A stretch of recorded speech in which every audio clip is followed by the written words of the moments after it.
عليكم ورحمة الله وبركاته. بسم الله الحمد لله والصلاة والسلام على سيد المرسلين وعلى آله وصحبه أجمعين. أما بعد. ബഹുമാനപ്പെട്ട സഹോദരന്മാരെ പ്രിയപ്പെട്ട കുട്ടികളെ, ആദ്യമായി എന്നെ ശപിക്കരുത് എന്ന് ആവശ്യപ്പെടുകയാണ്. കാരണം വളരെ മനോഹരമായ, രസകരമായ, പഠനാർഹമായ ഒരു പ്രസംഗം കേട്ട് അതിൽ ആകൃഷ്ടരായിരിക്കെ ആണ് ഞാൻ മൈക്ക് ഡോട്ടിട്ടെടുത്തത് തോട്ടക്കാടിനടുക്കൽ നിന്ന്. അത് അങ്ങനെ ചെയ്യാനുള്ള കാരണം എനിക്ക് കുറച്ച് PM വന്നിട്ട് അതിന് മറുപടി പറയേണ്ടതുണ്ടല്ലോ, അതുകൊണ്ടും പിന്നെ റെക്കോർഡ് പ്ലേ അത് പിന്നെയും ആവാലോ എന്നുള്ളത് കൊണ്ടുമാണ്. ഞാനിതിന്റെ ആ പ്രസംഗം ഇങ്ങനെ കേട്ടുകൊണ്ടിരിക്കുക. അതിന്റെ ആദ്യം മുതൽ ഇതുവരേക്കും ഇങ്ങനെ കേട്ടുകൊണ്ടിരിക്കുന്നതായിരുന്നു. പക്ഷെ അത് പൂർത്തിയാവാൻ കുറച്ചുകൂടി താമസം ഉണ്ടാകുമെന്ന് മനസ്സിലാക്കിയിട്ടാണ് അബ്ദുള്ള തോട്ടക്കാടിനോട് മൈക്ക് ആവശ്യപ്പെട്ടു. അദ്ദേഹം പ്രതികരിച്ചില്ല, അപ്പോൾ ഡോട്ട് ഇട്ടതാണ്. അപ്പൊ ഇൻഷാ അല്ലാഹ് ഇത് എന്റെ സംസാരം കഴിഞ്ഞ ഉടനെ അതിന്റെ ബാക്കി ഭാഗം കേൾപ്പിക്കും എന്ന് നമുക്ക് പ്രതീക്ഷിക്കാം. സിംസാൽ ഹഖൂദവിയുടെ സംസാരം, അദ്ദേഹം സാധാരണ കുറെ പ്രാസംഗികന്മാരൊക്കെ ഉണ്ട്, അതുപോലെ അതിനൊക്കെ വ്യത്യസ്തമാണല്ലേ. അതിന് പ്രധാന കാരണം അദ്ദേഹത്തിന് വിവരമുണ്ട് എന്നാണ്. വിവരമുള്ള ആളുകൾ വിവരമുണ്ട്, പിന്നെ ഇഖ്ലാസും ഉണ്ട്. അത് രണ്ടുമാണ്. ഇഖ്ലാസ് മാത്രം ഉണ്ടായിട്ടും കാര്യമില്ല, വിവരം മാത്രം ഉണ്ടായിട്ടും കാര്യമില്ല അല്ലേ. വിവരമുണ്ട്. അപ്പൊ ആ വിവരമുള്ള കാര്യം പറയുന്ന വിഷയത്തിൽ അദ്ദേഹത്തിന് വളരെ ആത്മാർത്ഥതയുമുണ്ട്. ആത്മാർത്ഥമായിട്ടൊരു കാര്യം പറയുകയാണെങ്കിലേ അത് മറ്റുള്ള ആളുകൾക്ക് വല്ലാതെ ഫലം ചെയ്യും. അതല്ലാതെ ഇങ്ങനെ നാവുകൊണ്ട് ഇങ്ങനെ പറഞ്ഞാൽ അത് കേൾക്കുന്നവർക്ക് വലിയ ഫലം ചെയ്യുന്നില്ല. അല്ലാഹു സുബ്ഹാനഹു വ തആല ഒരു വലിയ അനുഗ്രഹം ചെയ്തിരിക്കുകയാണ് ഈ സിംസാൽ ഹഖൂദവി മുഖേന കേരളീയ മുസ്ലിങ്ങൾക്ക്. ഞാൻ പ്രാവശ്യം നാട്ടിൽ പോയപ്പോ ഒരുപാട് സ്ഥലത്ത് വലിയ വലിയ ബോർഡുകൾ സിംസാൽ ഹഖൂദവി ഇന്നോട്ട് പ്രസംഗിക്കുന്നു, ഇങ്ങനെ പറയുന്ന ആ വെള്ളിയാഴ്ച ശനിയാഴ്ച ഒക്കെ. അപ്പൊ അദ്ദേഹം ഇവിടെ ഉള്ളോ. അപ്പൊ വ്യാഴാഴ്ച സ്കൂൾ വിട്ടതിന് ശേഷം അദ്ദേഹം കണ്ട് വരിക, നാട്ടിൽ കണ്ട് വരിക, എന്നിട്ട് വെള്ളി ശനിയൊക്കെ നാട്ടിൽ സംസാരിക്കുക. പിന്നെ വെള്ളിയാഴ്ച എടക്കുളത്ത് നമ്മുടെ നാട്ടിന്റെ അടുത്ത് എടക്കുളത്ത് പരിപാടി. ശനിയാഴ്ച നോക്കുമ്പോ ഇവിടെ അബുദാബിയിൽ നിന്ന് അദ്ദേഹം ക്ലാസ് എടുക്കുന്ന നമ്മുടെ റൂമിലൂടെ ലൈവായിട്ട് കേൾക്കുകയും ചെയ്യാം. അപ്പൊ അത് വലിയൊരു അനുഗ്രഹം, അല്ലാഹു തആല നൽകിയ വലിയൊരു അനുഗ്രഹമാണ്. അപ്പൊ ഇങ്ങനെയൊക്കെ സൗകര്യം ഈ ആധുനിക കാലഘട്ടത്തിൽ അദ്ദേഹത്തിന് അല്ലാഹു റബ്ബുൽ ഇസ്സത്ത് ചെയ്തു കൊടുത്തു. പക്ഷെ അതിൻ്റെതായ ഒരു അഹങ്കാരമൊന്നുമില്ല. വളരെ ലളിതമായ, വളരെ ലാളിത്യത്തോടു കൂടിയുള്ള ഒരു ജീവിതവുമാണ്, പെരുമാറ്റവുമാണ് അദ്ദേഹത്തിൻ്റെത്. അല്ലാഹു സുബ്ഹാനഹു വ തആല അദ്ദേഹത്തിന്റെ ഈ കഴിവ് കൊണ്ട് അല്ലാഹു മുസ്ലിം ഉമ്മത്തിന് വലിയ ഉപകാരം നൽകട്ടെ. അല്ലാഹുവിന്റെ ദീൻ ഇഖ്ലാസോട് കൂടി ദീർഘകാലം സേവനം ചെയ്യാനുള്ള തൗഫീഖ് പ്രദാനം ചെയ്യട്ടെ. ആമീൻ എന്ന് ദുആ ചെയ്ത് ചില വിഷയങ്ങളിലേക്ക് കടക്കുകയാണ്. എന്റെ പ്രിയപ്പെട്ട സഹോദരന്മാരോട് ഈ PM-ന്റെ ഉള്ള മറുപടിയിലേക്ക് പ്രവേശിക്കുന്നതിന് മുമ്പായിട്ട് ചില വിഷയങ്ങൾ. ഇപ്പൊ റമദാൻ മാസമൊക്കെയാണ്. അത് നിങ്ങളോടും എന്നോടുമാണ് ഞാൻ ഈ പറയുന്നത്. നമ്മൾ സാധിക്കുന്ന രീതിയിലൊക്കെ ഇബാദത്തൊക്കെ വർദ്ധിപ്പിക്കുക. പ്രത്യേകിച്ച് സയ്യിദുൽ ഇസ്തിഗ്ഫാർ ഉണ്ട്. ഈ സയ്യിദുൽ ഇസ്തിഗ്ഫാർ കുറച്ചേ ഉള്ളൂ. അതെന്ത് ചെയ്യുക, അത് രാവിലെയും വൈകുന്നേരവും ഒരിക്കലെങ്കിലും ചെല്ലാൻ വേണ്ടി ശ്രമിക്കുകയും ചെയ്യുകയാണ്. സയ്യിദുൽ ഇസ്തിഗ്ഫാർ വളരെ ചെറിയ ഒരു ഇസ്തിഗ്ഫാർ, ഒരു ദുആയാണത്. അല്ലാഹുമ്മ അൻത റബ്ബി ലാ ഇലാഹ ഇല്ലാ അൻത ഖലഖ്തനി വഅന അബ്ദുക വഅന അലാ അഹ്ദിക വവഅദിക മസ്തതഅത് അഊദു ബിക മിൻ ശർരി മാ സനഅതു അബൂഉ ലക ബിനിഅമതിക അലയ്യ വഅബൂഉ ബിദംബി ഫഗ്ഫിർ ലി ഇന്നഹു ലാ യഗ്ഫിറു ദുനൂബ ഇല്ലാ അൻത. ഇത്ര കഴിഞ്ഞു. ഇതോടുകൂടി ഞാനിപ്പോ പറഞ്ഞോടുകൂടി സയ്യിദുൽ ഇസ്തിഗ്ഫാർ കഴിഞ്ഞു. ഇത് ഒരാൾ ചൊല്ലിയാല് മൻ ഖാലഹ മിനൻ നഹാരി മൂഖിനൻ ബിഹ, ഇത് അങ്ങോട്ട് ഉറപ്പിച്ചുകൊണ്ട് ഇത് അള്ളാഹുവിന്റെ റസൂല് പറഞ്ഞതാണ്, അത് എന്നാ അതുണ്ടല്ലോ അള്ളാഹുവിന്റെ റസൂൽ എന്നോട് ചെല്ലാൻ പറഞ്ഞതാണ് എന്നാ ഉറപ്പോടുകൂടി ഒരാൾ ചെല്ലി നിൽക്കത്. ഇപ്പൊ പകൽ സമയത്ത് ഒരാൾ ചെല്ലി, ആ പകലിൽ അവൻ മരിച്ചു നിൽക്കുക, എന്നാൽ ഒരിക്കലും അവൻ നരകത്തി കടക്കൂല, അവൻ സ്വർഗത്തി കടക്കുക തന്നെ ചെയ്യും.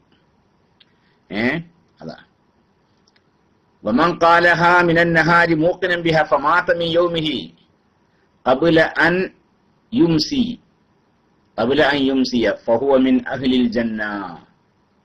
ഇത് പകൽ സമയത്ത് ആരെങ്കിലും ചൊല്ലി ആ പകലിൽ അവൻ മരിച്ചു, എന്നാൽ അവൻ വൈകുന്നേരമാണതിന് മുമ്പായിട്ട് അവൻ മരിച്ചു നിൽക്കുക, എന്നാൽ അവൻ സ്വർഗത്തിൽ പ്രവേശിക്കുക തന്നെ ചെയ്തു. വമൻ ഖാലഹാ മിനൽ ലൈലി, ഇത് രാത്രി ഒരാൾ ചൊല്ലി നിൽക്കുന്നാലോ, മഗ്‌രിബ് നിസ്കാരം കഴിഞ്ഞ ശേഷം ആണ് ചെല്ലുക, എന്നാലോ രാത്രിയാണ് മരിച്ചു നിൽക്കുക, നേരം വെളുക്കുന്നതിന് മുമ്പായിട്ട് അവൻ മരിച്ചു, എന്നാലും അവൻ ഒരിക്കലും അവൻ സ്വർഗത്തിൽ കടക്കുക തന്നെ ചെയ്യും. അപ്പൊ സംഭവമല്ലേ ഇതങ്ങ് മൂക്കിനൻ എന്നാണ്. മൂക്കിനൻ എന്താ ഈ മൂക്കിനെ? ഇത് അള്ളാന്റെ റസൂല് പറഞ്ഞതാണ്. ഇത് ചെല്ലിയാ സ്വർഗത്തിൽ കടക്കുമെന്ന് അള്ളാഹുവിന്റെ റസൂലാണ് പറഞ്ഞിരിക്കുന്നത്. അതുകൊണ്ട് ഞാൻ അത് ചെല്ലുകയാണ്. ആ ഉറപ്പോട് കൂടി ഒരാളും ചെല്ലി, രാവിലെ ചെല്ലി വൈകുന്നേരം ചെല്ലി. രാവിലെ ചെല്ലി ആ പകലിൽ ഒരാൾ മരിച്ചു എന്നാൽ അവൻ സ്വർഗത്തിൽ കടക്കുക തന്നെ ചെയ്യും. വൈകുന്നേരം ചെല്ലി ആ രാത്രിയിൽ അവൻ മരിച്ചു എന്നാൽ അവൻ സ്വർഗത്തിൽ കടക്കുക തന്നെ ചെയ്യും. എന്റെ പ്രിയപ്പെട്ട സഹോദരന്മാര്, ഇതൊന്നും അവിടെ ടെക്സ്റ്റിൽ അവിടെ നമ്മുടെ ആദുൽ സബീൽ ഇവിടെ ടെക്സ്റ്റ് ചെയ്തിട്ടുണ്ട്. അതുകൊണ്ട് എന്റെ പ്രിയപ്പെട്ട സഹോദരന്മാർ, എന്നെ കേൾക്കുന്ന സഹോദരന്മാർക്ക് ഇത് അറിയാത്തവരാണ് എങ്കിൽ നിങ്ങളത് പിന്നെ കോപ്പി എടുത്തുകൊണ്ട് നിങ്ങളുടെ എവിടെ പേസ്റ്റ് ചെയ്ത് അത് പ്രാവർത്തികമാക്കണം, ചൊല്ലണം. കുറച്ച് ദിവസം ചെല്ലിയാൽ കാണാൻ പഠിഞ്ഞോളൂ. കുറച്ച് ദിവസം ചെല്ലിയാൽ കാണാൻ പഠിഞ്ഞോളും. അപ്പൊ സംഭവമാണല്ലോ അല്ലെ. സംഭവം എന്ന് വളരെ ലളിതമായ ഒരു വചനമാണ്. വളരെ ലളിതമാണ് അല്ലേ. വളരെ കുറച്ചേ ഉള്ളൂ. വളരെ കുറച്ചേ ഉള്ളൂ. അത് പ്രാവർത്തികമാക്കി രാവിലെ ചെല്ലി വൈകുന്നേരത്തിനിടെ മരിച്ചാൽ ഓനക്ക് സ്വർഗത്തിൽ കടന്നു എന്ന് അള്ളാഹുവിന്റെ റസൂലാണ് പറഞ്ഞിരിക്കുന്നത്. സ്വർഗത്തിൽ കടന്നാലാണ് കാലാകാലം സ്വർഗത്തിലാണ് അല്ലേ. കാലാകാലം പിന്നെ സ്വർഗത്തിലാണ്. പടച്ചോനെ, സ്വർഗത്തിൽ കടന്നവൻ ഒരിക്കലും പിന്നെ അവിടെ നിന്ന് പുറത്ത് കടക്കൂല്ലോ. വൈകുന്നേരം ചെല്ലി നേരം വെളുക്കണതിന്റെ മുമ്പ് മരിച്ചാലോ അവൻ കാലാകാലം സ്വർഗത്തിലാണ് പിന്നെ. അപ്പൊ എന്റെ പ്രിയപ്പെട്ട സഹോദരിമാര് എന്നെ കേൾക്കുന്ന എല്ലാവരും അത് പ്രാവർത്തികമാക്കണം എന്ന് നിങ്ങളോട് ഞാൻ വസിയത്ത് ചെയ്യുന്നു. എന്റെ സ്വന്തം ശരീരത്തെ ഞാൻ നിർബന്ധിക്കുകയും ചെയ്യുകയാണ്. അല്ലാഹു സുബ്ഹാനഹു വ തആല പ്രാവർത്തികമാക്കുവാൻ തൗഫീഖ് പ്രദാനം ചെയ്യട്ടെ. ഒറ്റ പ്രാർത്ഥന ചെല്ലിയാൽ മതി. മഗ്‌രിബിന്റെ ശേഷം ഒരിക്കൽ ചെല്ല, പിന്നെ സുബഹിന്റെ ശേഷം ഒരിക്കൽ ചെല്ല, അത്രേ ഉള്ളൂ. പിന്നെ ഒറ്റ പ്രാവശ്യം.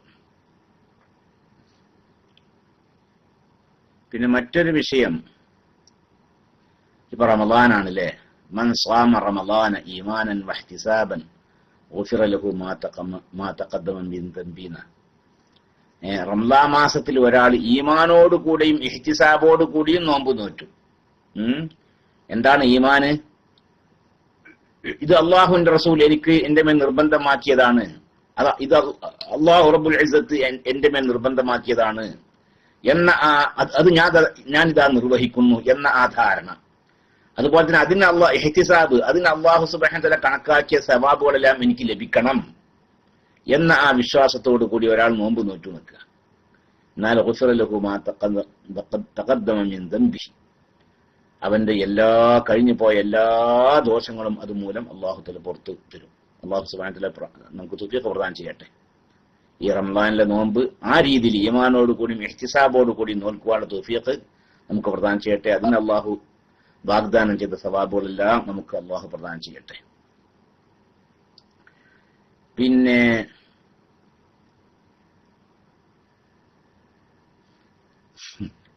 അതിന്റെ ഇടയിൽ ഇപ്പൊ എന്താണ് വേറെ ചോദ്യം എന്താണ്? അവൽ ഷഹ്ർ റമളാൻ റഹ്മ വൗസതുഹു മഗ്ഫിറ വആഖിറുഹു അത്ഖു മിൻ നാർ. ഈ ഹദീസ് ദഈഫാണ്.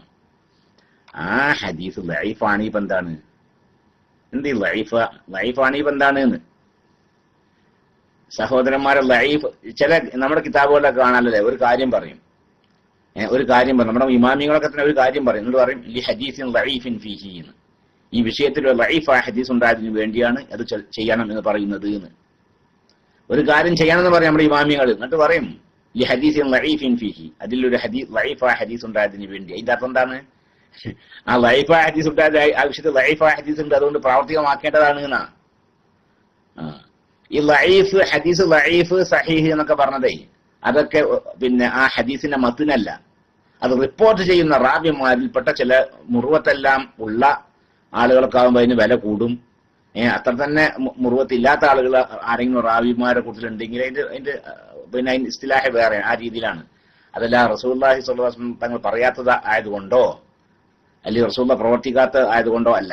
അത് നമ്മളെല്ലാവരും മനസ്സിലാക്കേണ്ട വിഷയം. ബഹുമാനപ്പെട്ട സലാം ബാഖി ഉസ്താദിന്റെ ഇന്നലത്തെ ഒരു പ്രസംഗം കേട്ട് ഞാൻ ഇവിടെ പ്ലേ ചെയ്തിരുന്നു. ഈ ഹദീസ് സഹിയാന്ന് നിൽക്കുക, അതുകൊണ്ടൊക്കെ അമൽ ചെയ്യാൻ പറ്റുന്ന അതുമല്ല. ഒരു ഹദീസ് സഹിയാണെങ്കിൽ സഹിഹായി എന്നുള്ളത് കൊണ്ട് മാത്രം അതനുസരിച്ച് അമൽ ചെയ്യാൻ പറ്റുകയില്ല. ലൈഫായി എന്നുള്ളത് കൊണ്ട് മാത്രം അതുകൊണ്ട് അമൽ ചെയ്യാതിരിക്കാനും പറ്റൂല. അപ്പൊ അതൊക്കെ ബഹുമാനപ്പെട്ട ഇമാമികൾ തീരുമാനിക്കേണ്ടുന്ന വിഷയമാണ്. അതിപ്പോ ഈ നേരത്തെ പറയാൻ പറ്റുന്ന ഒരു വിഷയമല്ല. പിന്നെ അപ്പൊ നോമ്പ് നോൽക്കുക. ഈ റമളാൻ മാസം നോമ്പ് നല്ല നിയ്യത്തോട് കൂടി. അപ്പൊ നമ്മൾ സാധാരണ നബൈത്തു സൗമുഖത്തിനൊക്കെ നിയ്യത്ത് വെക്കാറുണ്ട് അല്ലെ. അപ്പൊ അതോടുകൂടി ആ സമയത്ത് നമ്മുടെ നിയ്യത്തൊന്ന് ഒന്ന് നന്നാക്കുക. പടച്ചോനെ, ഞാൻ നാളെ നോമ്പ് നിൽക്കുകയാണ്, നീ എന്റെ മേൽ ഫർലാക്കിയ നോമ്പ് ഞാൻ നോൽക്കുകയാണ്. അതിന് നീ എന്തെല്ലാം സവാബുകളാണോ വാഗ്ദാനം ചെയ്തിട്ടുള്ളത് അതൊക്കെ എനിക്ക് വേണം. നിന്റെ കൽപ്പന അനുസരിച്ച് കൊണ്ടാണ് ഞാൻ നോമ്പ് നോൽക്കുന്നത് എന്ന ഒരു നിയ്യത്ത്, ഒരു നല്ല മനസ്സ് നമുക്കുണ്ടായിരിക്കുക. അതുപോലെ തന്നെ തറാവീഹ് നിസ്കരിക്കുക അല്ലെ. മൻ ഖാമ റമളാന ഈമാനൻ വഹ്തിസാബൻ ഗുഫിറ ലഹു മാ തഖദ്ദമ മിൻ ദംബി. അതുണ്ട്. റമളാൻ മാസത്തിൽ ആരെങ്കിലും നിന്ന് നിസ്കരിക്കുക, തറാവീഹ് നിസ്കാരം നിർവഹിച്ചു.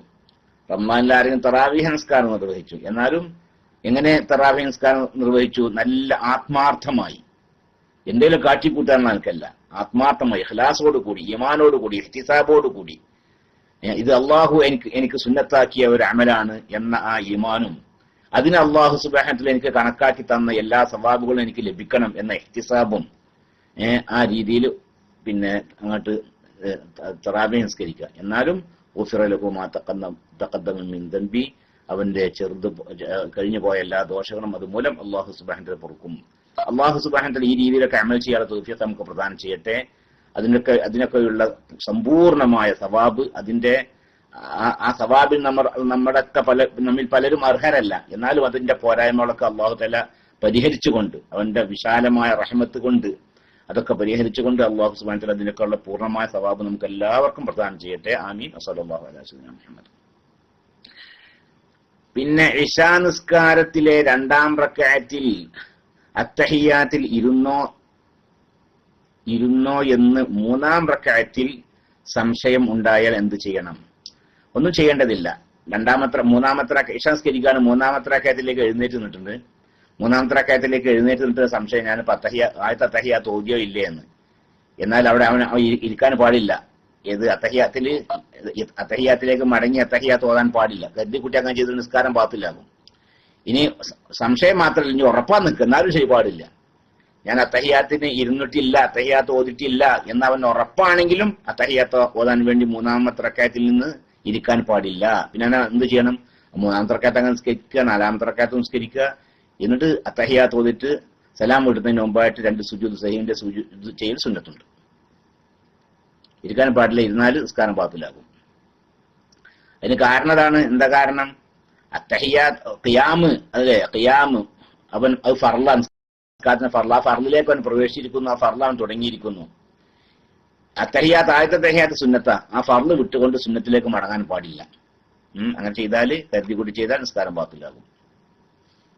അസ്സലാമു അലൈക്കും. വലൈക്കും സലാം വറഹ്മത്തുള്ളാഹി. ടൗണിലൂടെ ബൈക്കിൽ പോകുമ്പോൾ മറ്റു വാഹനങ്ങളുടെ പുക മൂക്കിലൂടെയോ വായിലൂടെയോ കയറാൻ സാധ്യത ഉണ്ട്, നോമ്പ് മുറിയുമോ? പടച്ചവേ, ഈ രീതിയിലൊക്കെ അല്ലേ നോമ്പ് മുറിയില്ല. ബൈക്ക് ഓടിച്ചിങ്ങനെ പോകുമ്പോഴേ മറ്റു വാഹനങ്ങൾ എത്തുകൂടെ പോകുമ്പോൾ അതിന്റെ പൊടിയൊക്കെ പറയുമ്പോൾ അകത്തേക്ക് കടക്കാൻ സാധ്യതയുണ്ട്, നോമ്പ് മുറിയെന്ന. ആ നോമ്പ് മുറിയില്ല. നമ്മുടെ ഫുഖഹാക്കൾ പറഞ്ഞിട്ടുണ്ട്, ഏത് വെച്ചണ്ട അടുക്കളയിൽ ജോലി ചെയ്യുന്ന സ്ത്രീകളെ കുറിച്ച് മാത്രമല്ല, അങ്ങ് അടുക്കളയിലൊക്കെ ഇരിക്കുന്ന ആളുകളൊക്കെ ഭക്ഷണമൊക്കെ പാകം ചെയ്യുന്ന സമയത്ത് ആ ഭക്ഷണത്തിന്റെ പുകയൊക്കെ പിന്നെ ചിലപ്പോൾ ശ്വസിക്കും. അങ്ങനെ അതൊക്കെ അകത്താകും അല്ലെ. എന്നാൽ നോമ്പ് മുറിയില്ല എന്നാ നമ്മുടെ ഫുഖഹാക്കൾ പറഞ്ഞിട്ടുണ്ട്. നോമ്പ് മുറിയില്ല എന്ന്. കാരണം സൂക്ഷിക്കാൻ സാധിക്കുന്ന വിഷയമല്ലേ. അപ്പൊ അതൊന്നും നമ്മുടെ നോമ്പ് മുറിയില്ല. അസ്സലാമു അലൈക്കും. വലൈക്കും സലാം വറഹ്മത്തുള്ളാഹി. എന്റെ വലിയ അമ്മാവൻ കാരിയിൽ ഇബ്രാഹിം ഇന്ന് മരണപ്പെട്ടു. അവരുടെ ആഖിറം ഖൈറിൽ ആവാൻ എല്ലാവരും ദുആ ചെയ്യണം. അല്ലാഹു സുബ്ഹാനഹു വ തആല അവർക്ക് മഗ്ഫിറത്തും റഹ്മത്തും പ്രദാനം ചെയ്യട്ടെ. അവർ ചെയ്ത സ്വാലിഹായ അമലുകളൊക്കെ അല്ലാഹു തആല സ്വീകരിക്കട്ടെ. അവരുടെ തെറ്റുകുറ്റങ്ങളൊക്കെ അല്ലാഹു തആല പുറത്തു കൊടുക്കട്ടെ. അവരുടെ ഉഖറവിയ ജീവിതം അല്ലാഹു റാഹത്തിനും സന്തോഷമാക്കി കൊടുക്കട്ടെ. നമ്മളൊക്കെ മരിച്ചാൽ നമ്മുടെ ഉഖറവിയ ജീവിതമൊക്കെ അല്ലാഹു തആല സന്തോഷത്തിലാക്കി തരട്ടെ. നമ്മുടെ ഖബറുകളൊക്കെ അല്ലാഹു വിശാലമാക്കി തരട്ടെ. നമ്മൾ ചെയ്ത സ്വാലിഹ അമലുകളെ നമുക്കും അല്ലാഹു ഖബറിൽ തുണയായി നൽകട്ടെ. ആമീൻ. വസല്ലല്ലാഹു അലാ സയ്യിദിനാ മുഹമ്മദ്. അസ്സലാമു അലൈക്കും. വലൈക്കും സലാം വറഹ്മത്തുള്ളാഹി. ഉസ്താദേ, കുട്ടിയുടെ മുടി കളയുമ്പോൾ ആ മുടിയുടെ തൂക്കത്തിന് എന്താണ് കൊടുക്കേണ്ടത്? പൈസ കൊടുക്കാൻ പറ്റുമോ? ആ മുടിയുടെ തൂക്കത്തിന് സ്വർണ്ണമാണ് കൊടുക്കേണ്ടത്. സ്വർണം, കുട്ടിയുടെ മുടി കളഞ്ഞിട്ടേ ആ മുടിയുടെ തൂക്കത്തിന്റെ ഖദർ അത്ര സ്വർണം സദഖ ചെയ്യുക. ഇനി സ്വർണ്ണം അല്ലെങ്കിൽ അതിന്റെ വില കൊടുത്താൽ മതി. സ്വർണത്തിന്റെ വില ഉണ്ടല്ലോ, ആ വില കൊടുക്കുക, അത് സുന്നത്താണ്. അസ്സലാമു അലൈക്കും. വലൈക്കും സലാം വറഹ്മത്തുള്ളാഹി. ഉസ്താദെ, ജോലിക്ക് പ്രയാസം ഉണ്ട് ഉസ്താദ് ക്ലാസ് റൂമിൽ ദുആ ചെയ്യണം എന്ന് നമുക്ക് വേണ്ടപ്പെട്ട ഒരാളാണ്, എപ്പോഴും നമ്മുടെ ക്ലാസ്സിൽ സാന്നിധ്യം ഉണ്ടാകുന്ന ഒരാളാണ്. അല്ലാഹു സുബ്ഹാനഹു വ തആല എല്ലാ വക പ്രയാസങ്ങളും നീക്കി കൊടുക്കട്ടെ. ഇനിയിപ്പോൾ ആ ജോലിയല്ല, അത് പത്രമൊന്നുമല്ല, അല്ലാഹു സുബ്ഹാനഹു വ തആല ഖൈറായ ഏതാ ആ ജോലിയാണ് ഖൈറെങ്കിൽ അത് അല്ലാഹു സുബ്ഹാനഹു വ തആല നിലനിർത്തി കൊടുക്കട്ടെ. അത് ഖൈറല്ല എങ്കിൽ ഖൈറായ ജോലി അല്ലാഹു നൽകുകയും അതിൽ അല്ലാഹു ബർക്കത്ത് പ്രദാനം ചെയ്യട്ടെ. ഏത് രീതിയിലും അല്ലാഹു സുബ്ഹാനഹു വ തആല ജീവിതത്തിൽ ഒരു വിഷമവും ഇല്ലാതെ അല്ലാഹു വിശാലത നമ്മുടെ ഒക്കെ ജീവിതത്തിൽ അല്ലാഹു നൽകട്ടെ. ആമീൻ. വസല്ലല്ലാഹു അലാ സയ്യിദിനാ മുഹമ്മദ്. പിന്നെ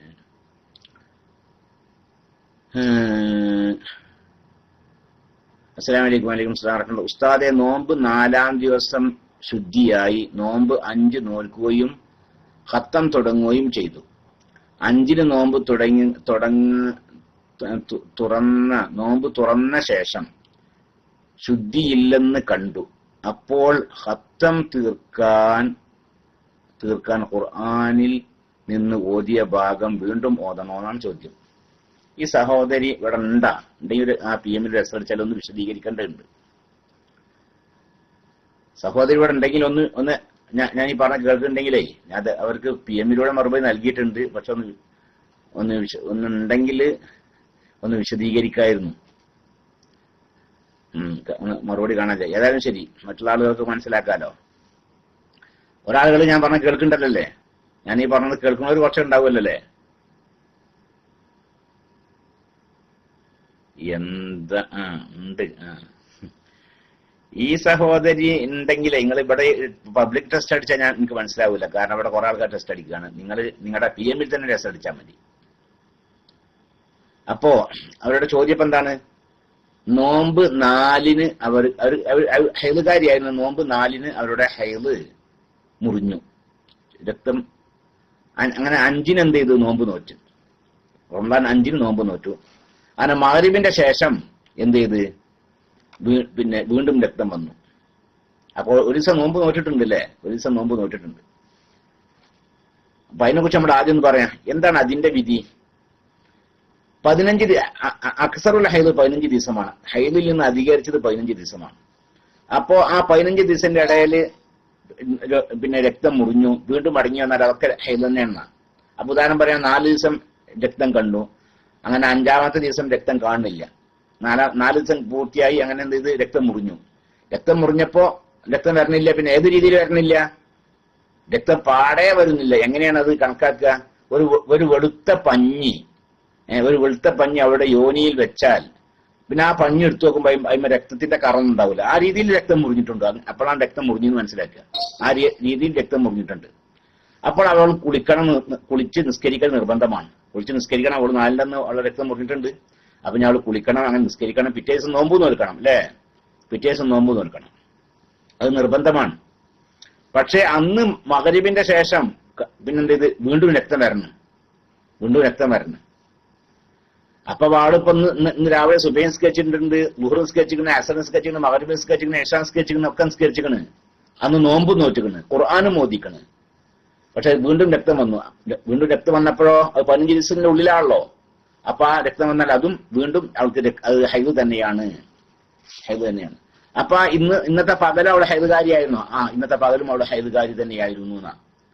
15 ദിവസത്തിന്റെ ഉള്ളിൽ എപ്പോൾ രക്തം മടങ്ങി വന്നാലും ആ രക്തം കാണുന്ന സമയത്തും അതിന്റെ മുമ്പ് രക്തം കാണാത്ത പീരീഡ് ഉണ്ടല്ലോ, ആ സമയത്തൊക്കെ അവളെ ഹൈദുകാരി തന്നെയാണ്. അപ്പൊ 4 ദിവസം അവളുടെ രക്തം കണ്ടു, 4-ാമത്തെ ദിവസം രക്തം മുറിഞ്ഞു. അങ്ങനെ എന്ത് ചെയ്ത്? അവൾ കുളിച്ച് 5-ന്റെ അന്ന് രക്തം കാണുന്നില്ല. പിന്നെ രാത്രി വീണ്ടും രക്തം മടങ്ങി വന്നു. അപ്പോൾ ആ മടങ്ങി വന്ന സമയത്ത് മാത്രമല്ല അവളുടെ ഹൈദുകാരി, 5-ന്റെ അന്നത്തെ ആ പകൽ സമയം ഉണ്ടല്ലോ, അപ്പോഴും അവളുടെ ഹൈദുകാരി തന്നെയാണ്. അപ്പോൾ അവൾ നിസ്കരിച്ച നിസ്കാരം സഹിയല്ല അല്ലെ? നിസ്കരിച്ച നിസ്കാരം സഹിയല്ല, നോമ്പ് നോറ്റ നോമ്പ് സഹിയല്ല. ഇനിയിപ്പോ അവിടെ നിസ്കാരം മടക്കി നിസ്കരിക്കണം, ഖളാ കൂട്ടണ വേണ്ട. ഹൈദുകാരി ഹൈദിന്റെ സമയത്ത് നിസ്കരിക്കാൻ പാടില്ലല്ലോ. ഇനി ഖളാ കൂട്ടാനും പാടില്ല. നോമ്പ് ഖളാ കൂട്ടുകയും വേണം. അപ്പൊ അവൾ നിസ്കരിച്ചത് പോട്ടെ, ഖളാ കൂട്ടൊന്നും വേണ്ട. ഇനി നോമ്പ് നോറ്റത് ഖളാ കൂട്ടണ്ടേ? ഖളാ കൂട്ടണം. അതാണ് പ്രബലമായ അഭിപ്രായം. ആ നോമ്പുകൾ നോറ്റ് സഹിയല്ല. സംഗതി രക്തം കാണുന്നില്ല എങ്കിലും അവൾ ഹൈദുകാരിയാണ്. ആ നോമ്പ് അവൾ ഖളാ കൂട്ടണം. ഇതാണ് പ്രബലമായ അഭിപ്രായം. ഇപ്പൊ മനസ്സിലായിക്കണ? എന്നാൽ നമ്മുടെ മദ്ഹബിൽ വളരെ പ്രബലമല്ല, എന്നാൽ വളരെ ലഈഫൊന്നല്ല, അങ്ങനത്തെ ഒരു അഭിപ്രായമുണ്ട്. എന്ത് ചണ്ട അങ്ങനെ രക്തം ഇടക്ക് 15 ദിവസത്തിന്റെ ഇടയിൽ ഇടക്ക് രക്തം മുറിയുന്നു, പിന്നെ ഇടക്ക് രക്തം കാണുന്നില്ല. അപ്പോൾ രക്തം കാണുന്ന സമയത്തിന്റെ വിധി ഹൈലിന്റെ വിധിയും രക്തം കാണാത്ത സമയത്തിന്റെ വിധി ശുദ്ധിയുടെ വിധിയുമാകുന്നു എന്നൊരു അഭിപ്രായവും നമ്മുടെ മദ്ഹബിൽ ഉണ്ട്. മനസ്സിലാക്കണ? 15 ദിവസത്തിന്റെ ഇടയിലെ 2 ദിവസം രക്തം കണ്ടു, അപ്പൊ കാണാൻ സമയത്ത് അവൾ ഹൈദുകാരിയാണ് എന്നാണ് വിധി. 2 ദിവസം രക്തം കാണുന്നില്ല, അപ്പോൾ ഹൈദുകാരിയല്ല, ശുദ്ധിയുള്ളവളാണ് എന്നാണ് വിധി. വീണ്ടും രക്തം കാണുന്നു, അപ്പോൾ ഹൈദുകാരിയാണ്. വീണ്ടും രക്തം കാണുന്നില്ല, അപ്പോൾ ശുദ്ധിയാണ്. ഒരു അഭിപ്രായവും ഉണ്ട്. ആ അഭിപ്രായം അനുസരിച്ച് അവൾ നോമ്പ് നോറ്റ് നിൽക്കുക. ആ അഭിപ്രായം അനുസരിച്ച് അവൾ ആ നോമ്പ് നോറ്റല്ലോ, ആ നോമ്പ് സഹിയാണ്. അപ്പോൾ അവിടെ ആ നോമ്പ് എന്ത് ചെയ്യേണ്ട, മടക്കണ്ട എന്നൊരു അഭിപ്രായം നമ്മുടെ മദ്ഹബിലുണ്ട്. ഇനി സ്ത്രീകൾക്ക് ബുദ്ധിമുട്ടൊക്കെ ആണെങ്കിൽ ആ അഭിപ്രായം സ്വീകരിക്കുക ചെയ്യാം. അപ്പൊ 4 ദിവസം അവള് നോറ്റിട്ടില്ല, അപ്പൊ 4 ദിവസം ഹൈലായിരുന്നു അല്ലെ, നോറ്റിട്ടില്ല, അത് ഖളാ കിട്ടണം. 5-ാമത്തെ ദിവസം അവൾ നോമ്പ് നോറ്റ് പിന്നെ 6 വീണ്ടും രക്തം കണ്ടു. അപ്പൊ ഒരു ദിവസം രക്തം കാണാത്ത ദിവസത്തെ കുളിച്ച് നോമ്പ് നോറ്റിട്ടല്ലോ, ആ നോമ്പ് സഹീഹാണ്, അത് ഖളാ വീട്ടേണ്ടതില്ല എന്ന വളരെ പ്രബലമല്ലാത്ത എന്നാൽ വളരെ ലഈഫും അല്ലാത്ത ഒരു അഭിപ്രായം നമ്മുടെ മദ്ഹബിൽ ഉണ്ട്. സ്ത്രീകൾക്ക് വല്ലാതെ ബുദ്ധിമുട്ടൊക്കെ ആണെങ്കിലേ അത് സ്വീകരിക്കാവുന്നതാണ് എന്ന് മനസ്സിലാക്കാൻ വേണ്ടൊന്ന് പറഞ്ഞതാണ്. പിന്നെ ഇതല്ല ഈ പ്രബലമായ അഭിപ്രായം അതല്ല കേട്ടോ, അത് അള്ളാഹു വീട്ടിൽ തന്നെ വേണം എന്നുള്ളത് തന്നെയാണ് പ്രബലമായ അഭിപ്രായം. ബുദ്ധിമുട്ടൊക്കെ ആണെങ്കിലേ ഈ അഭിപ്രായം സ്വീകരിക്കാം, അത് ഷാഫി മദ്ഹബ് തന്നെയാണ് എന്നോട് പറഞ്ഞു. പിന്നെ ഖുർആൻ ഓതിയിട്ടുണ്ട്, അതഞ്ഞി അത് മടക്കി ഓതാവുന്ന അതൊന്നും വേണ്ട. അന്ന് അവരെ ഹത്ത തുടങ്ങിയിട്ടുണ്ടേ, രക്തം കാണുന്നില്ല എന്ന് കണ്ടപ്പോ അത് കുളിച്ചാൽ ഖുർആൻ ഹത്ത ഓതാന്നൊക്കെ തുടങ്ങിയിട്ടുണ്ട്. കുറച്ച് 1-2 ജുസൊക്കെ ആയിട്ടുണ്ട്. ഇനിയിപ്പോ വീണ്ടും രക്തം കണ്ടു, ഇനി കുളിച്ചിട്ട് ഇനി രക്തം മുറിഞ്ഞ് കുളിച്ചിട്ട് ഞാൻ ഓതിയ ഹത്ത ജ്യൂസുകൾ ഇനി മടക്കി ഓതണം, അത് വേണ്ട, അതൊന്നും വേണ്ട. എന്താണ് അതിന് കാരണം? അതിന് കാരണം അവള് ആ ഓതിയ സമയത്തെ അവൾക്ക് ഹൈലില്ല, അല്ല അവൾ രക്തം മുറിഞ്ഞിരിക്കുന്നു, അവൾ ശുദ്ധിയായിട്ടുണ്ട് എന്നാണ് അവൾ വിചാരിച്ചത്. അപ്പൊ ആ രീതിയിൽ ഓതിയാണ്, അതിന് മടക്കി ഓതൊന്നും വേണ്ട. കരുതി കൂട്ടി ഹൈലുള്ള സമയത്ത് കരുതി കൂട്ടി ഖുർആൻ ഓതാൻ പാടില്ല, അതാണ് ഹറാം. ഇനി ഹൈല് മുറിഞ്ഞു എന്ന് വിചാരിച്ച് ഒരാൾ ഖുർആൻ ഓതി എന്നല്ല ആ ഓത്ത് സഹിയാണ്, അത് പിന്നെ മടക്കി ഓതൊന്നും വേണ്ട. പിന്നെ അസ്സലാമു അലൈക്കും വറഹ്മത്തുള്ളാഹി. ഉസ്താദെ, ഇപ്പോൾ പറഞ്ഞ ദുആ ഒന്നുകൂടി പറയാമോ? ഞാൻ റേഡിയോ കേട്ടു, അതൊന്ന് ടെക്സ്റ്റ് ചെയ്താൽ മതി. നമ്മുടെ സ്ത്രീയിൽ ഇസ്തിഗ്ഫാർ ഉണ്ടല്ലോ, അതാരെങ്കിലും ഒന്നുണ്ട് പേസ് ചെയ്താണെങ്കിൽ ഒന്നും കൂടി. അതെ, ആരെങ്കിലും ഒന്ന് പേസ് ചെയ്യുന്നുണ്ട്, ഞാനിപ്പോ ഇതിനടുത്ത് അതാ ഇവിടെ അതാണ് കണ്ടില്ലേ. അല്ലാഹുമ്മ അൻത റബ്ബി ലാ ഇലാഹ ഇല്ലാ അൻത ഖലഖ്തനി വഅന അഅ്ബുദുക വഅന അലാ അഹ്ദിക വവഅദിക മസ്തതഅ്തു. ആ ദുആ ഒന്ന് എന്ത് ചെയ്യുക, അത് നിങ്ങൾ ആ കോപ്പി എടുത്താൽ മതി, എന്നിട്ട് എവിടെയെങ്കിലും ഒന്ന് പേസ്റ്റ് ചെയ്ത് വെച്ചാൽ. പിന്നെന്താണ്,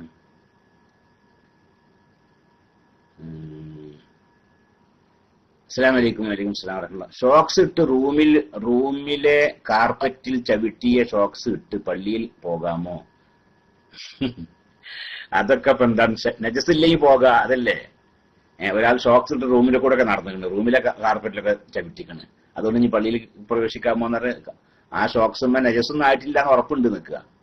നജസായിട്ടുണ്ട് എന്നൊന്നും ഉറപ്പില്ല എങ്കിൽ അതുകൊണ്ട് അത് ധരിച്ച് പള്ളിയിൽ പോവാം, നിസ്കരിക്കാം ഒക്കെ ചെയ്യാം. അതേസമയത്ത് നജസായിരിക്കുന്നു എന്ന് അറിഞ്ഞിട്ടുണ്ട്, എന്നാൽ അത് ധരിച്ച് നിസ്കരിക്കാനും പാടില്ല, പള്ളിയിൽ പ്രവേശിക്കാനും പാടില്ല.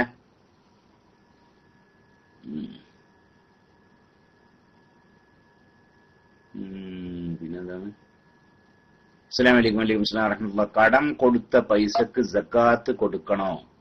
ബിസിനസ്സിൽ കുറച്ച് ഡിപ്പോസിറ്റ് ചെയ്തിട്ടുണ്ടെങ്കിൽ പ്രോഫിറ്റ് കിട്ടിയാലും ഇല്ലെങ്കിലും ആ ഡിപ്പോസിറ്റ് ചെയ്ത പൈസക്ക് സക്കാത്ത് കൊടുക്കണം. കടം കൊടുത്ത പൈസ നിസാബ് തയ്യുന്ന സംഖ്യക്ക് ഉണ്ടെങ്കിൽ അതിന് സക്കാത്ത് കൊടുക്കണം.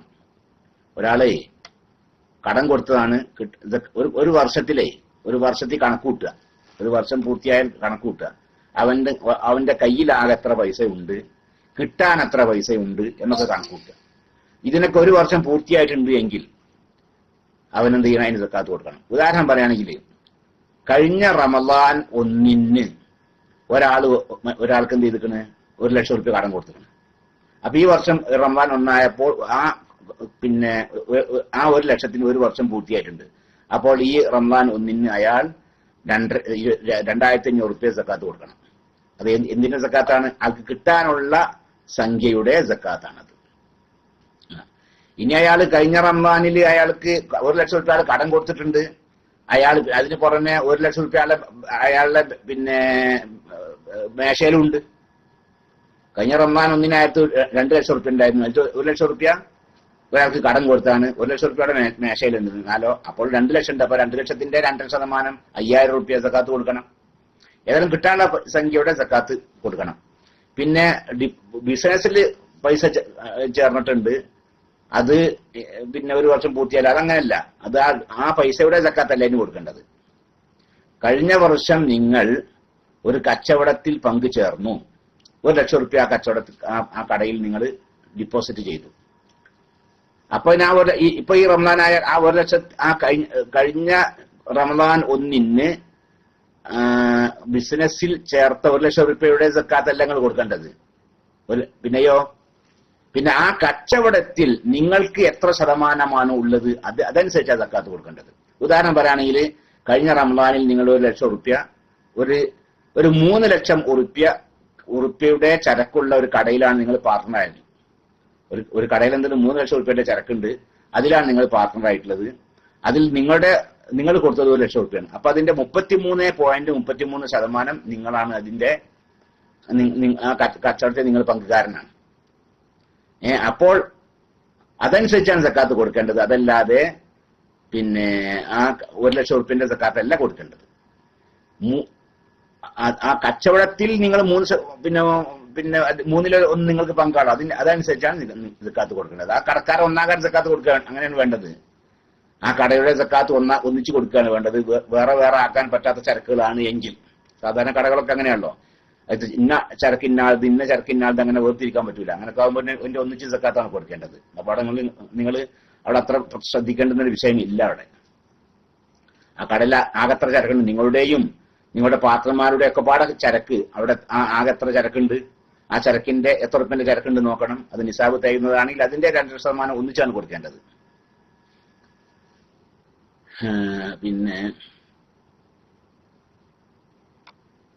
പിന്നെന്താണ്,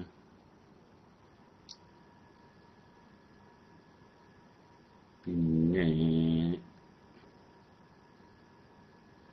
ഭർത്താവിന്റെ അനുവാദം ഇല്ലാതെ വഅദിന് പോകാമോ? പോകാൻ പറ്റില്ല. വഅദിന് ഭർത്താവിന് സമ്മതം ഇല്ലാതെ പോകാൻ. ഭർത്താവിന് സമ്മതം ഉണ്ട് എന്ന് വിചാരിക്കുക, എന്നാ പോവുക ചെയ്യാം. ഭർത്താവിന് സമ്മതം ഉണ്ടാവുകയില്ല എന്ന് അവൾക്കറിയാം. അപ്പോ വഅദിനൊന്നും പോകാൻ പാടില്ല, പോകല ഹറാമാ. ഇനി സമ്മതം അങ്ങനെ ചോദിക്കാൻ നിൽക്കൊന്നും വേണ്ട. അങ്ങനെയല്ലേ, അങ്ങനെ ചിലർ ഭർത്താവിന്റെ സമ്മതം ഉണ്ടാകും. അങ്ങനെ ചില നല്ല വിശാലമായ മനസ്സുള്ള ഭർത്താക്കന്മാരുണ്ടാവും. ഞാൻ പെണ്ണുങ്ങളുടെ പോയിക്കോട്ടെ, അടുത്ത വീട്ടിലേക്ക് പോയാലും വേണ്ടില്ല, കുടുംബത്തിലേക്ക് പോയാലും വേണ്ടില്ല, ഓള കരയ്ക്ക് പോയാലും വേണ്ടില്ല, അതിന് പോയാലും വേണ്ടില്ല, എന്തായാലും വേണ്ടില്ല, എനിക്കൊന്നും ചെയ്യാറ്. അങ്ങനെ ചില ഭർത്താക്കന്മാരുണ്ട്. അപ്പൊ അവരുടെ പോലെ ഭർത്താവിന് തൃപ്തിയാണ്. അപ്പൊ അങ്ങനത്തെ അതിന് ജിള്ള എന്ന് ചെയ്യാന്ന് എന്നതിന് പറയാം. ഭർത്താവിന്റെ സമ്മതം ഉണ്ടാകുമെന്ന് മനസ്സിലാക്കുക. അങ്ങനെ ഒരു സമ്മതം ചോദിക്കൊന്നും വേണ്ട. അതല്ല, ഭർത്താവിന് സമ്മതം ഇല്ല എന്ന് അറിയുന്നവളാണ് എങ്കിൽ സമ്മതം ഇല്ലാതെ പിന്നെ അതിനും പോകാൻ പാടില്ല, ഒന്നിനും പോകാൻ പാടില്ല.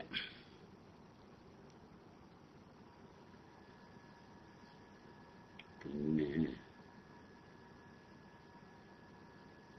അസ്സലാമു അലൈക്കും. വലൈക്കും സലാം വറഹ്മത്തുള്ളാഹി. പറഞ്ഞല്ലോ. അപ്പൊ ഇനി പ്രത്യേകമായ ചോദ്യങ്ങളൊന്നുമില്ല. അള്ളാഹു സുബ്ഹാനഹു വ തആല ഇതുവരെയും പറഞ്ഞതും ചോദിച്ചതും കേട്ടതൊക്കെ അള്ളാഹു കബൂൽ ചെയ്യട്ടെ. അള്ളാഹു അവന്റെ ദീനിനെ സംബന്ധിച്ച് പഠിക്കുവാനും പഠിച്ചതനുസരിച്ച് അമൽ ചെയ്യാനുള്ള തൗഫീഖ് നമുക്ക് എല്ലാവർക്കും പ്രദാനം ചെയ്യട്ടെ. നമ്മുടെ ജീവിതം മുഴുവൻ അള്ളാഹുവിന് തൃപ്തിയിലാക്കി തരട്ടെ. അള്ളാഹു തൃപ്തിയില്ലാത്ത കാര്യങ്ങൾ ഉണ്ടാകുന്നിട്ടുണ്ട്. അള്ളാഹു സുബ്ഹാനഹു വ തആല നമ്മളെല്ലാവരെയും കാത്തുരക്ഷിക്കട്ടെ. നമ്മളൊക്കെ മരിക്കുന്ന സമയത്ത് അള്ളാഹു പൂർണ്ണ ഈമാനോട് കൂടി ലാ ഇലാഹ ഇല്ലല്ലാഹ് എന്ന കലിമ ഉച്ചരിപ്പിച്ച് മരിപ്പിക്കട്ടെ. ലാ ഇലാഹ ഇല്ലല്ലാഹ് എന്ന കലിമ ഉച്ചരിച്ച് സ്വർഗം കണ്ട് മരിക്കുന്ന ഭാഗ്യവാന്മാരെ കുറിച്ച് അള്ളാഹു തആല നമ്മെ, നമ്മുടെ മാതാപിതാക്കൾ, ഭാര്യ, സന്താനങ്ങൾ, സഹോദര സഹോദരിമാർ, നമ്മുടെ കൂട്ടുകുടുംബങ്ങൾ, നമ്മുടെ അയൽവാസികൾ, നമ്മുടെ സ്നേഹിതന്മാർ, നമ്മുടെ ഉസ്താദുമാർ, മശായിഖന്മാർ, ശിഷ്യന്മാർ, നമ്മൾ ദുആ കൊണ്ട് വസിയത്ത് നൽകിയവർ നമ്മെ സഹായിച്ചവർ എല്ലാവരെയും അള്ളാഹു ഉൾപ്പെടുത്തട്ടെ. ربنا آتنا في الدنيا حسنة وفي الآخرة حسنة وقنا عذاب النار وصلى الله على سيدنا محمد وآله وصحبه أجمعين الحمد لله رب العالمين. അസ്സലാമു അലൈക്കും വറഹ്മത്തുള്ളാഹി തആല വബറകാതുഹു. നാളെ ബാബു റയ്യാനിൽ സംസാരിക്കുന്നത് ആരാണ്? നാളെ ചൊവ്വാഴ്ച അല്ലേ? നാളെ ബഹുമാനപ്പെട്ട ഷംസുദ്ദീൻ ഫൈദിയാണ് അല്ലേ? അല്ലേ? നാളെ ഷംസുദ്ദീൻ ഫൈസി അല്ലേ? ബാബു റയ്യാനിൽ ചൊവ്വാഴ്ച അദ്ദേഹമാണ് സംസാരിക്കുക. മറ്റന്നാള് ബുധനാഴ്ച സലീം ഫൈസി ഇർഫാനി ആയിരിക്കും സംസാരിക്കുക സക്കാത്ത് എന്ന വിഷയത്തെ കുറിച്ച്. അപ്പൊ അതിൽ ആളുകൾക്കൊക്കെ ചോദ്യങ്ങളൊക്കെ ചോദിക്കാനുള്ള അവസരം. സലീം ഫൈസിനോടൊക്കെ സക്കാത്ത് സംബന്ധമായി എന്ത് ചോദ്യവും ചോദിക്കാൻ ഉള്ള അവസരം. അപ്പൊ അതുകൊണ്ട് എല്ലാവരും നല്ല രീതിയിൽ പരസ്യം ചെയ്യുക. അത് സംബന്ധമായ സക്കാത്ത് സംബന്ധമായ എല്ലാ സംശയങ്ങളും അദ്ദേഹത്തോട് ചോദിച്ച് നമ്മൾ പരിഹാരം കാണുകയും ചെയ്യുക. പിന്നെ അടുത്ത ശനിയാഴ്ച ഇൻഷാ അല്ലാഹ് ശനിയാഴ്ച ബഹുമാനപ്പെട്ട ജലീദാരിമിന്റെ ക്ലാസ് ഉണ്ടാവും തറാവീഹ് എന്ന വിഷയത്തെ സംബന്ധിച്ച്. ഇതിനു മുമ്പ് 2 ക്ലാസ് അദ്ദേഹം നടത്തിയിട്ടുണ്ട്. അതിന്റെ ബാക്കി ഭാഗം അടുത്ത ശനിയാഴ്ച ഉണ്ടാവും. അദ്ദേഹം എന്നോട് പറഞ്ഞു ആരെങ്കിലും വരാണ്ടെങ്കിലൊക്കെ വന്നോട്ടെ എന്ന്. അതായത് ഇനി തറാവീഹ് 8 റക്അത്ത് വാദിക്കുന്ന ആരെങ്കിലും ഉണ്ടെങ്കിലേ അവർക്കൊക്കെ ചോദ്യം പൂർണ്ണമായും ചോദിക്കാനുള്ള അവസരം ഉണ്ടാകും. അതുകൊണ്ട് അത്തരം ആളുകളൊക്കെ ഒന്ന് ക്ഷണിച്ചു കൊണ്ടുവരുന്നത് നല്ലതായിരിക്കും. ഏതായാലും ശരി, ഞാൻ മൈക്ക് കൈമാറുകയാണ്. അസ്സലാമു അലൈക്കും വറഹ്മത്തുള്ളാഹി തആല വബറകാതുഹു.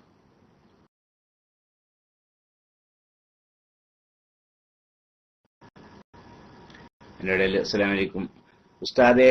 അസ്സലാമു അലൈക്കും. വലൈക്കും അസ്സലാം വറഹ്മത്തുള്ളാഹി. എൻ്റെ ഭാര്യക്ക് പള്ളവേദനയാണ്, ഗുളിക കഴിച്ചിട്ടൊന്നും മാറുന്നില്ല. ഉസ്താദ് മാറാൻ ദുആ ചെയ്യണം. അല്ലാഹു സുബ്ഹാനഹു വ തആല അവന്റെ മഹബായ ഫضل കൊണ്ടും റസൂലുള്ളാഹി സ്വല്ലല്ലാഹു അലൈഹി വസല്ലം തങ്ങളുടെ ഹഖ് ജാഹ് ബർക്കത്ത് കൊണ്ടും ഈ വിശുദ്ധ റമളാന്റെ ബർക്കത്ത് കൊണ്ടും മറ്റു സാലിഹ്യങ്ങളായ മനുഷ്യന്മാരുടെ ബർക്കത്ത് കൊണ്ടും അല്ലാഹു സുബ്ഹാനഹു വ തആല ആ സഹോദരിക്ക് എത്രയും വേഗം പൂർണ്ണ ശിഫ പ്രദാനം ചെയ്യട്ടെ. ആമീൻ. സല്ലല്ലാഹു അലൈഹി വസല്ലം മുഹമ്മദ്. അസ്സലാമു അലൈക്കും വറഹ്മത്തുള്ളാഹി.